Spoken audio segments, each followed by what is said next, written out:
Salut à toutes et à tous, sauf à ceux qui s'arrêtent en plein milieu du rayon, au magasin. Est-ce que vous étiez au courant qu'à chaque début de vidéo, j'essaye de mettre ce ballon dans le panier qui se trouve derrière moi, et le jour où j'y arriverai, je ferai tout simplement gagner un petit cadeau à un de mes abonnés. Alors vous faites comme vous voulez, mais moi je trouve que ça vaut le coup. Alors abonnez-vous. Allez, c'est parti. Wow.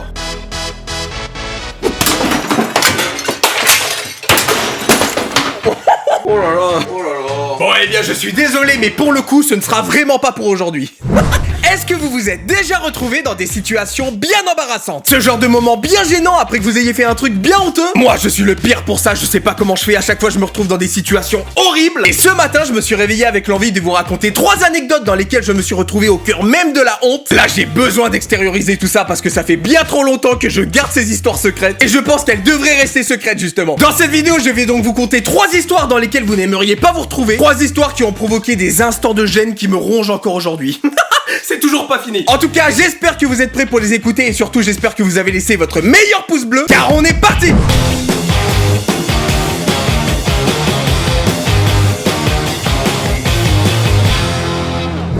Première histoire se déroule quand j'étais au collège en 5ème. Et quand j'étais au collège, le sport qu'on faisait à l'école, c'était de la natation. Avec ma classe, on allait à la piscine tous les mercredis matins. Et donc tous les mercredis matins, en me réveillant, je me disais: ok Lucas, aujourd'hui t'as natation, t'as besoin d'énergie. Là tu vas nager comme un taré, il faut que tu sois en pleine forme. Donc à chaque fois, je me faisais des petits déjeuners de fou. Je mangeais des céréales, je me faisais des tartines, je faisais un petit couscous. Je me faisais vraiment un gros repas pour être en forme à la piscine et défoncer tout le monde. Une fois arrivé au collège avec toute ma classe, on part rejoindre notre prof de sport qui nous attendait pour partir à la piscine. Mais pour pouvoir se rendre à la piscine, on devait prendre le bus. Donc je me retrouve assis dans le bus avec le ventre bien rempli du petit déjeuner que j'avais pris il y a 30 minutes. Le bus démarre, on commence à partir, tout va bien pour l'instant, je suis bien installé, tranquillou. Sauf que là, je vois le conducteur qui commence à conduire comme un taré. Il faisait des virages de fou comme ça, il faisait des zigzags sur la route. Vraiment, il était complètement fou, il roulait super vite et il donnait des coups de volant comme ça. Moi, je commençais à être malade avec tous les virages et tout ce que j'avais mangé le matin, ça c'est en train de se mélanger là. Ça allait pas du tout à ce moment-là, j'avais juste envie de descendre du bus et de me casser. Et finalement, au bout de 15 minutes de route, après avoir roulé dans tous les sens, on arrive enfin à la piscine. J'arrive dans les vestiaires, j'ai la tête qui tourne, je galère à mettre mon maillot de bain. Là, il y a ma prof qui explique qu'on va faire quelques longueurs, qu'on va faire des brasses comme ça. Je fais super bien la brasse. Donc on commence à nager comme ça, moi ça va pas du tout, je suis au fond du gouffre. J'étais encore malade du trajet qu'on venait de faire en bus. Donc je fais mes petites longueurs et là d'un coup, je vomis partout dans la piscine. Partout. Il y en avait partout dans l'eau, je reconnaissais tout ce que j'avais mangé au petit déjeuner. Dans l'eau, il y avait mes céréales, il y avait mes tartines, il y avait un sandwich que j'avais mangé en 2006. Absolument tout était dans l'eau. Et donc à ce moment-là, j'avais trop peur qu'il y ait un camarade qui voit et qui dise: il y a Lucas qui a vomi là. Vraiment, je voulais que personne ne voit ça, donc je me retrouve à faire des petites vagues comme ça dans l'eau pour essayer de disperser un petit peu. Et là, ma prof me voit au loin et elle me dit: Lucas, c'est quoi cette nage là? Qu'est-ce que tu fais là? Donc je lui dis: non, c'est bon, restez où vous êtes. Ne venez pas me voir. Donc là, la prof commence à arriver vers moi, elle me dit: mais si Lucas, tu n'arrives pas à faire le mouvement, il faut que je vienne t'aider. Donc moi j'étais: s'il vous plaît madame, ne venez pas, s'il vous plaît. La prof arrive à côté de moi et elle me dit: c'est quoi ça dans l'eau? Là je deviens tout rouge, je savais plus où me mettre et je lui réponds: j'ai vomi. Quoi? T'as quoi? J'ai vomi. Quoi? T'as fait quoi? J'ai vomi. Lucas, parle plus fort, t'as fait quoi? J'ai vomi. Je parlais tout doucement, je n'osais pas lui expliquer ce que je venais de faire. Et là la prof m'a dit: attends Lucas, c'est toi qui as vomi dans l'eau? Et là je lui ai dit oui. Allez. Allez, on passe à autre chose. Oui, c'est moi qui ai vomi, c'est bon. Et là elle a commencé à appeler tous les maîtres nageurs, ils sont tous arrivés sur moi. Ils étaient tous là en train de me dire: t'as vomi là. Là je me suis excusé, j'ai dit: je suis désolé, j'ai vomi, mais c'est à cause du chauffeur de bus. J'ai mangé des céréales ce matin, c'est pas ma faute. Et là les maîtres nageurs sont partis chercher une énorme pompe et ils ont vidé toute la piscine. Toutes. Tous mes camarades sont évacués de la piscine, ils comprennent pas pourquoi. Il y en a qui viennent me demander: Lucas, pourquoi on sort de la piscine? Pourquoi il y avait les maîtres nageurs avec toi? Et moi j'étais là, je sais pas. Je sais pas, on sort et puis c'est tout quoi. Posez pas de questions. La piscine a été intégralement nettoyée et vidée. Tout ça à cause de moi. Heureusement, jamais personne dans ma classe n'a su ce que j'avais fait. Et heureusement, parce que je pense qu'on se serait foutu de ma gueule quoi. Et c'est très marrant parce que l'année dernière, j'ai recroisé cette prof de sport et elle m'a dit: tu te rappelles quand t'as dégueulé dans l'eau partout là? Et là je lui ai dit: non, je me souviens pas madame, allez. C'est ciao. Au revoir madame. Oubliez cette histoire, allez, on n'en parle plus. Allez. Ma deuxième histoire se passe quand j'étais très jeune, je devais avoir 12 ans. J'avais supplié mes parents pour faire du ping-pong. J'avais vu des vidéos sur internet, ça avait l'air super stylé comme sport, comme ça. Oh. Donc mes parents ont cherché un club à côté de chez moi et ils m'y ont inscrit. Ils m'ont acheté une petite raquette, je l'ai toujours. Elle est belle hein. Donc ma mère m'emmène à mon premier cours. Dans la voiture j'étais super stressé, c'était mon premier cours, je connaissais personne. Et moi je suis hyper timide donc je panique, je sais pas quoi faire. Donc j'entre dans le gymnase et là je me rends compte que je ne connais personne. Il y avait vraiment que moi et des inconnus. Donc j'arrive et là je constate que le cours de ping-pong n'a pas encore commencé. Et je vois que mes camarades font des jeux en attendant l'arrivée du professeur. Donc moi je suis timide, je les regarde jouer au loin et je vois que leur jeu consiste à faire tomber les gens. Littéralement.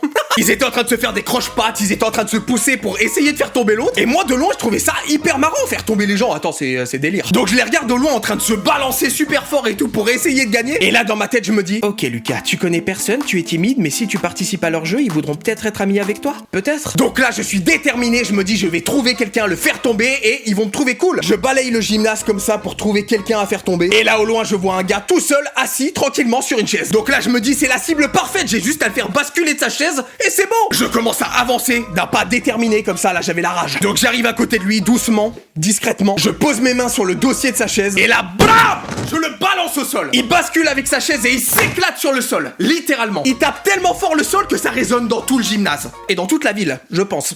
Et là, je vois absolument tout le monde se retourner vers moi. Et là, je me dis, c'est moi qui les fait tomber, les gars. Ouais, c'est moi le gars cool du gymnase, ouais. Et là, je vois sur leur visage que tout le monde est choqué. Vraiment, c'était un mélange de haine et de choc sur leur visage. Et là, je me dis, ok, qu'est-ce que j'ai fait? Et là, il y a une des personnes qui me dit, qu'est-ce que tu viens de faire là? Donc moi, je réponds en tremblotant, je l'ai éclaté sur le sol. Et là, je regarde à mes pieds et je vois que le gars ne bouge pas. Il est toujours étalé sur le sol, il n'a pas bougé d'un centimètre. Et là, je me dis, je viens de buter un mec. Je crois qu'il a tapé tellement fort qu'il s'est brisé la nuque ou un truc comme ça. Et là, absolument tout le monde commence à courir pour essayer de le relever. Et là, je me dis, waouh là là, mais qu'est-ce que je viens de faire? Moi, je voulais juste que les gens me trouvent cool. Ça n'a pas du tout marché. Il commence à le relever, il le soulève comme ça et il le pose sur un fauteuil roulant. Vous comprenez maintenant? Parce que moi j'ai très bien compris à ce moment-là. Je viens d'éclater sur le sol un handicapé qui était tranquille sur sa chaise. Là je deviens tout rouge, enfin j'étais même plus rouge, là j'étais transparent. J'avais envie de disparaître là, je voulais plus être là. Je vois le pauvre gars dans son fauteuil roulant en train de respirer fort et tout. Il y a le prof de ping-pong qui arrive, les autres ils commencent à lui expliquer ce qui vient de se passer. Et là il se retourne vers moi et il me dit... Petit con. Ces mots, ils résonnent encore dans ma tête là en ce moment. J'ai encore le petit con là. C'était horrible, je voulais juste me faire intégrer. Et finalement, j'ai blessé quelqu'un. Blessé quelqu'un qui était déjà pas au top de sa forme. Donc c'est vraiment horrible. Évidemment, je me suis excusé, j'étais en train de bégayer. J'avais des grosses gouttes qui coulaient comme ça. J'étais là, désolé, je voulais pas. Et là, il me dit, mais comment ça tu voulais pas? Tu m'as éclaté sur le sol, mec. Le prof m'a envoyé au coin tout le reste du cours. C'était vraiment bien mérité. Et j'ai passé tout le reste de l'année à m'excuser auprès de lui pour ce que j'avais fait. À chaque fois que je le croisais, je lui disais pardon, désolé pour la dernière fois. Donc Victor, si tu regardes cette vidéo, je suis désolé. Et j'espère que tu vas mieux. Ma troisième et dernière histoire se passe une fois de plus lorsque j'étais au collège. J'étais en 4ème, c'était la fin d'année. Et pour fêter le début des grandes vacances, le collège avait organisé une petite fête. Ils avaient installé plein de trucs cool. Il y avait un barbecue, il y avait des tentes, il y avait une scène avec un micro. Et à cette fête, j'avais un pote qui était fou amoureux d'une fille. Donc on arrive à la fête avec mon pote et là on remarque tout de suite la scène avec le micro. Donc là mon pote il me dit, mec, il y a une scène de spectacle avec un micro. Oui. Ça veut dire qu'on peut chanter? Ouais, je pense. Mec, j'ai une idée, je vais chanter une chanson d'amour pour séduire la fille dont je suis amoureux. Ouais, je pense que tu peux faire ça. Donc là avec mon pote on commence à courir vers la scène. En arrivant mon pote demande au DJ de lancer une chanson d'amour et il commence à monter sur scène et à prendre le micro comme ça. Donc là absolument tout le collège se ramène devant la scène. On est tous là à écouter mon pote chanter, on est comme ça dans la foule. Et franchement il chantait super bien. Donc c'était vraiment un moment de fou là qui était en train de se passer. Et une fois la fin de la chanson arrivée, il prend le micro et il dit, c'est pour toi Chloé. Je t'aime. Et là je me dis, waouh, le courage qu'il faut pour faire ça. Et là du coup absolument tout le collège se retourne vers Chloé pour voir sa réaction. Et elle monte sur la scène et elle embrasse mon pote. Donc moi je suis dans le public, je suis en train de me dire, waouh, il a chanté une chanson d'amour pour celle qu'il aime et ça a marché. Moi j'étais en train d'halluciner, j'étais en train de me dire, mais c'est un truc de fou là ce qui vient de se passer, on est dans un film. Et là juste à côté de moi je vois la fille que moi j'aime bien. Et je l'entends dire, waouh, non mais c'est super romantique, moi un garçon fait ça pour moi mais je l'épouse direct. Oh là, c'est pas passé dans l'oreille d'un sourd. J'entends ça, je lève la main et je fais, DJ, lance aussi une chanson d'amour pour moi. Vraiment j'avais l'impression d'être dans un film là. Et là il y a la chanson Toi plus moi qui démarre. Donc je monte sur scène et là je fais Toi plus moi. Sauf que moi je chante beaucoup moins bien que mon pote. Donc c'est pas du tout un truc de ouf ce qui est en train de se passer. Mais moi j'étais à fond, j'étais comme ça, ouais. Toi plus moi plus qui? Ta gueule. Ah. Et là la chanson se termine et pareil que mon pote, je prends le micro et je dis Eva, tu es la femme de ma vie, je t'aime. Et là encore une fois tout le monde se retourne sur elle. Et pareil que pour mon pote, elle commence à arriver sur la scène. Donc là dans ma tête c'était waouh. Qu'est-ce qui se passe? Je devenais fou. Je me voyais déjà repartir avec elle sous le bras comme ça. Et là elle monte doucement sur la scène, je la vois arriver vers moi lentement. Je fais un grand sourire comme ça, j'attendais son bisou quoi. Elle arrive en face de moi et elle me dit plus jamais tu fais ça.